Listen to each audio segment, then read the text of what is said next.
Darcy, how are we, mate? Good, Jamie. How you doing? Yeah, not too bad, mate. So, weekend just gone. Yep. Classic division. First showing, so Yep. not too bad. Yeah. In the long run, but you're your own hardest critic at the end of the day. So. And I think that's probably a good lesson for everyone as well. Is it's not always rainbows and roses. Sunshine and rainbows happens after you're up on that podium. Yeah, so until then, kick in, drive, keep pushing. Yeah. But mate, the look was there, and you still look confident up in stage, and your posing, your routines and stuff were good. So, how'd you feel when you're up there? Look, up there, that's where I feel at home. Yeah, it's fun. I can really express myself through the posing, through the routines, and my partner says it best. Like, you're an amateur bodybuilder, you're a professional fuckwit. That's where your posing comes together. From being the amateur bodybuilder and the professional fuckwit, throw that into the routines and I think that's the thing is, it's always nice when you see someone have that kind of extra kind of character to them when they're up there and getting into it. And it's such an integral and forgotten part sometimes of the classic division is the posing, and the divisions across the board. Is bringing a presence to the stage and providing that entertainment for everyone in the crowd and showcasing it as the art form that it is. And I think you displayed that well on the weekend. I know you weren't necessarily happy with the look, but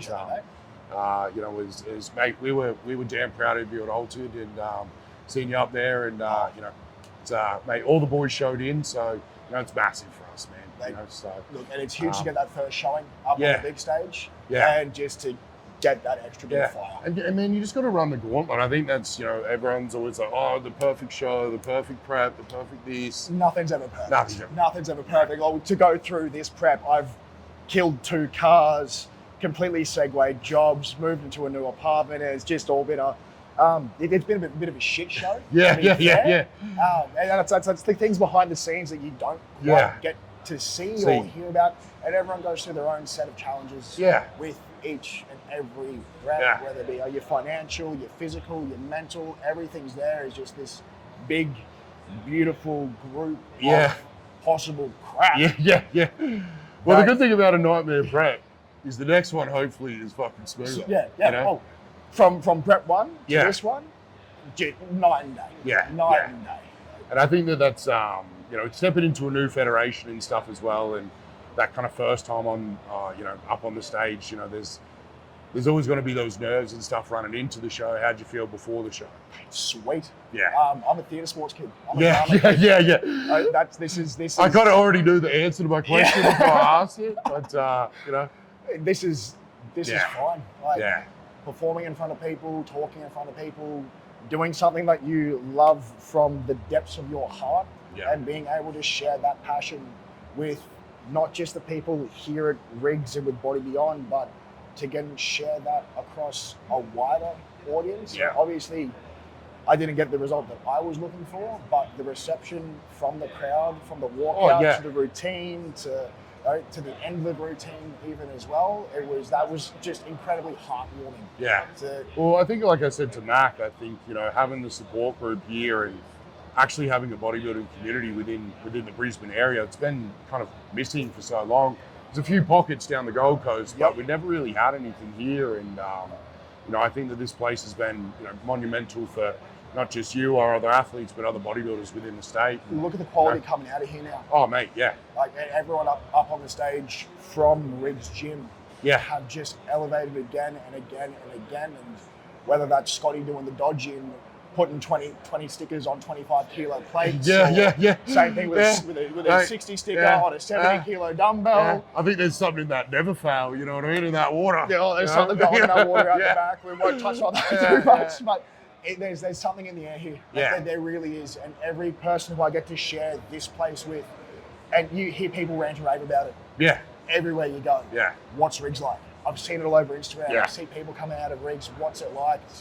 I can't explain it to you, mate. And I think it is one of those things that you kind of have to kind of step into it to understand it. And for a lot of young pups out there, I was like, mate, this is what we were looking for back in the day, was a place that was kind of come to like this. It's a little bit disjointed. Bodybuilding sometimes can be a very solo sport. And a very demanding sport on oneself. So when you have the opportunity to not only, get in the space with other people, but they're like-minded people. Absolutely. And they're working their damn ass off, man. Like every day of the week you come in here, there's someone putting in work, There's someone crawling off of a leg. There's people folding in half after doing a set. And it's beautiful. Yeah. At a pure form. Yeah. It's beautiful as an athlete, as an appreciator, as a competitor. Well, I think, everyone knows, bodybuilding is on the stage, but bodybuilding's a 365 sport. You either live the lifestyle or you don't. Yeah. You can't just turn it on for 12 weeks. Yeah. Every single day of the year. Every single day. And it's a culmination of that too, and kind of segues into a pretty good question. How did you find bodybuilding? Like, how did you get into the sport? I didn't have a choice.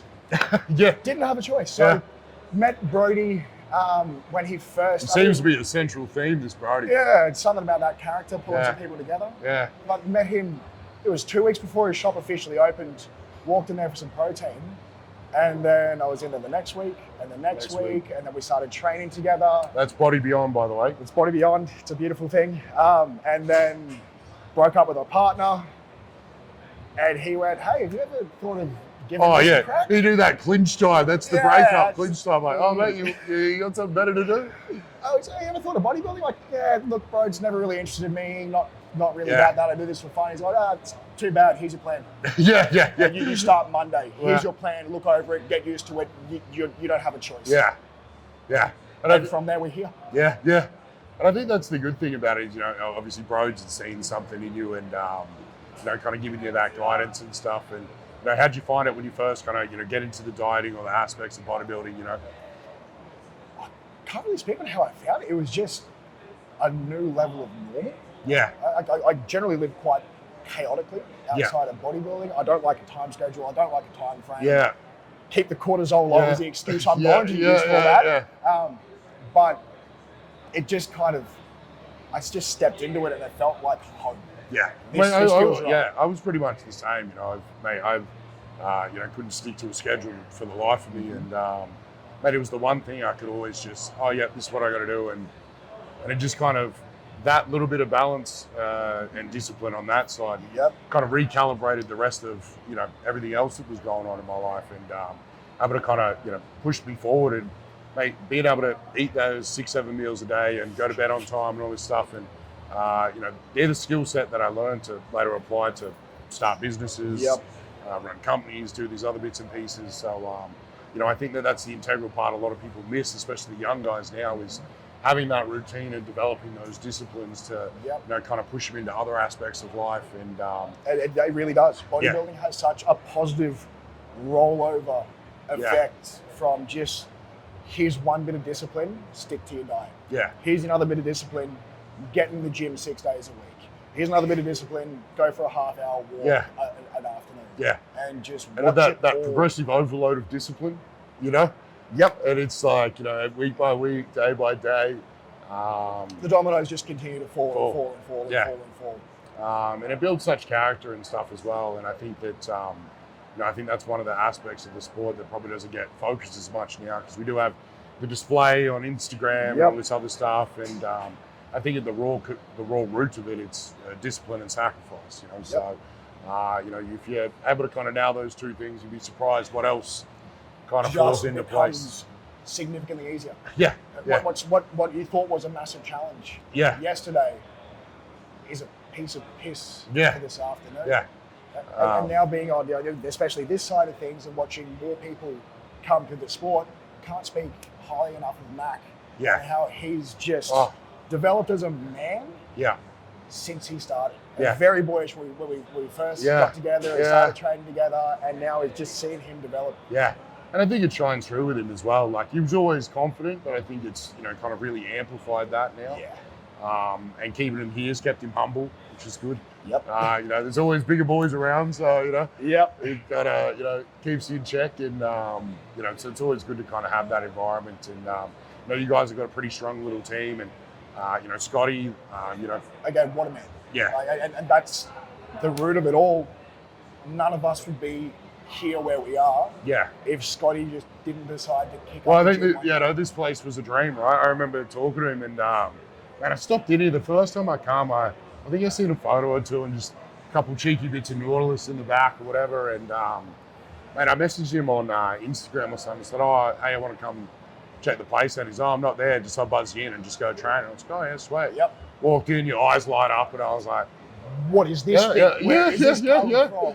And I remember messaging him like when I was leaving. I was like, hey man, I'm gonna fucking spread the word. Like, you know, there's nothing else like it. I train back in NRG and Loader, Tin Shed. Shout out to Lee. It's more rust and dust than anything else in the place. Mate, you don't get a better gym than a shed full of metal. Yeah. Just moving heavy things. You know, back to the basics. And so with your training and stuff, you're more like into the volume or the low volume stuff or whatever the hell that man tells me to do. Just get it done. Yeah.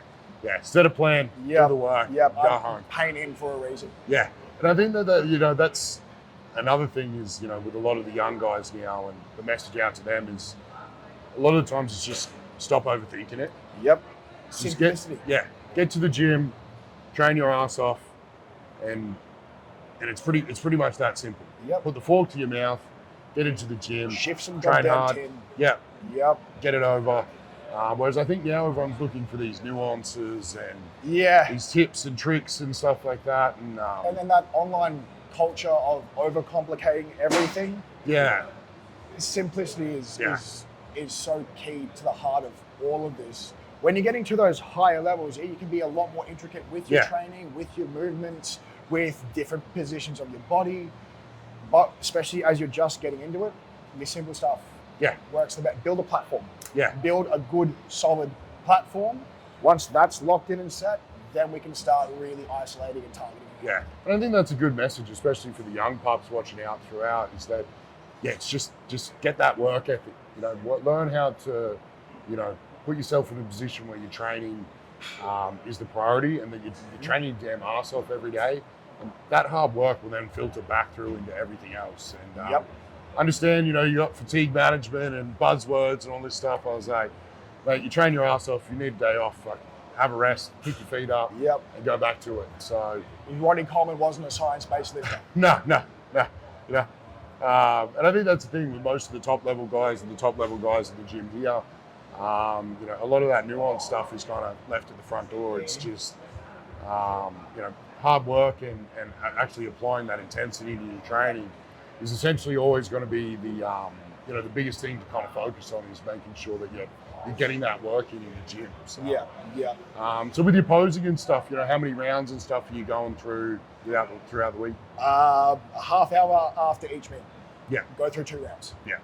At least at night, feel the flow. Yeah. Throw some music on, get in front of the mirror, hit stuff that you think looks sick. Yeah. And then get your mates around.